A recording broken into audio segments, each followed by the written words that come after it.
In 2019, Chandrayaan 2, that was launched by ISRO, failed to have a smooth landing on the moon, and India's dream to land on the moon didn't come to manifestation. The scientists were shattered because of this failure, and not only them, but the people of the country were also very disappointed by the failure to land on the moon. After investigations, it was found that Chandrayaan 2 failed to land smoothly due to some software glitch. The glitch started to appear when it was just 2.1 km above the moon's surface and the rover was deviated from its predicted path. But the Indian scientists learned from their mistakes and decided to build a better rocket that they can successfully land on the south pole of the moon. Hello people, this is Priyank Jain and I'm back with another video, and today we're going to talk about Chandrayaan 3, India's mission to the moon. With the mission to know more about the surface of the moon, the Chandrayaan will leave India on 13th July 2023. Its high-resolution imaging system will capture stunning visuals of the lunar terrain, enabling us to explore uncharted regions and study geological features in detail. Now, the key features of this mission is that the rover and the lander will land on the south pole of the moon. Most of the south pole of the moon is yet to be discovered and there is no direct connection from that part of the moon. We don't know the environment of the south pole, nor do we know anything about the creations of its surface. Chandrayaan 2 also crash landed on the south pole of the moon, and Chandrayaan 3 now will land on the south pole of the moon. Now you might ask, why do they want to go to the south pole? Chandrayaan 1 found the traces of the water in south pole of the moon, and later on NASA's moon orbiter confirmed that there is water on the south pole of the moon. On the south pole of the moon there are crates that never come in contact with the sun, and in those crates water was found, and it might be a possibility that we may find traces of life in there, and that will be one of the biggest things to be ever discovered in the history, and that's the motivation behind Chandrayaan 3. Chandrayaan 3 consists of a lander, a rover and a propulsion module. Lander and the rover are improved version of the lander and the rover used in Chandrayaan 1 and 2. Chandrayaan 3 will have a propulsion module in place of an orbiter, which is also going to orbit the moon but more efficiently.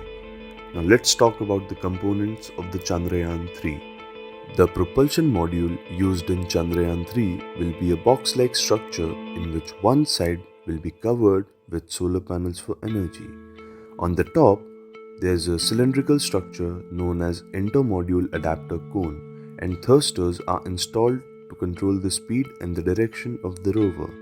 The work of the propulsion module is to take the rover to the moon and then place it in such an orientation that it can land safely, and then send the information about this landing and the further reports to ISRO. This will just be used as a communication satellite and won't have any fancy equipments in it. And then there's a lander. A lander is generally in the shape of a box which has 4 legs to rest on the surface of the moon, and thrusters will be installed to make the landing smooth. The lander's weight is approximately 7,552 kilograms, and the rover inside it is approximately 26 kilograms. Solar panels are installed in the lander to fulfill its power needs. The biggest challenge for ISRO would be to touch down the surface smoothly and to ensure that there are many sensors installed in the lander such as velocimeter, altimeter, lander hazard detection avoidance camera, and star sensor. These sensors will help the lander detect hazards and avoid them so that it can land smoothly. And if one of the sensors break down, then other sensors can assist in place of that. To control its altitude, reaction wheels will be used, and an X-band antenna will be used that will keep ISRO in the communication with the lander. In the lander, there will be a ramp through which the rover will be deployed on the surface of the moon. The rover is a rectangular chassis with 6 tires, solar panels for energy, and antennas that will be installed for communication purposes. The rover will transfer the data to the lander, and then the lander will transfer the data to the propulsion module, and then the data will be transferred to ISRO.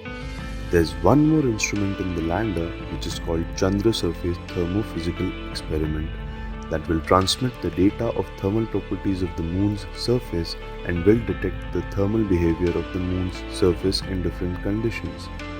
To detect the seismic activities, instruments for lunar and seismic activities ILSA is also installed in the lander. The radio anatomy of moon-bound hypersensitive ionosphere and atmosphere RAMBA is also installed in the lander to study gases and the plasmas in the moon environment. Passive laser reflector array is also available in the lander, which is used in precise distance calculations between the Earth and the Moon, which is given to ISRO by NASA.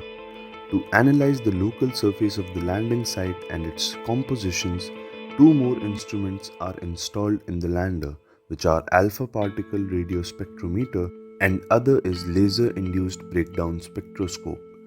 These instruments will study the soil and the local surface of the moon. So these are the instruments that will be installed in the lander and the rover.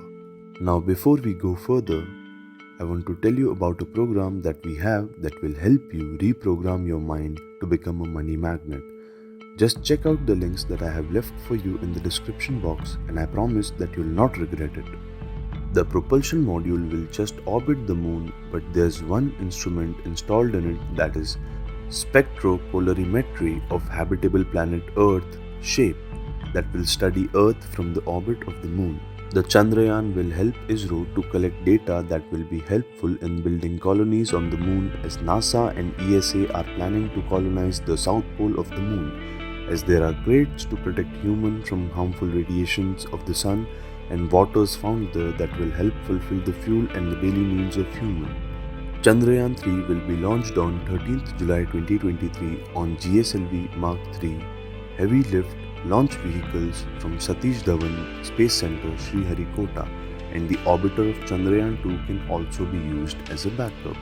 The project is designed to last for just 14 Earth days, and if everything goes well, the project duration will be extended. Now this was all about ISRO's Chandrayaan 3 mission, and if you liked what you saw, do subscribe to my channel and like this video and tell me your comments about the Chandrayaan 3. And I'll keep bringing more such informative videos to you. Till then, I'll take your leave. Have a great day and take care.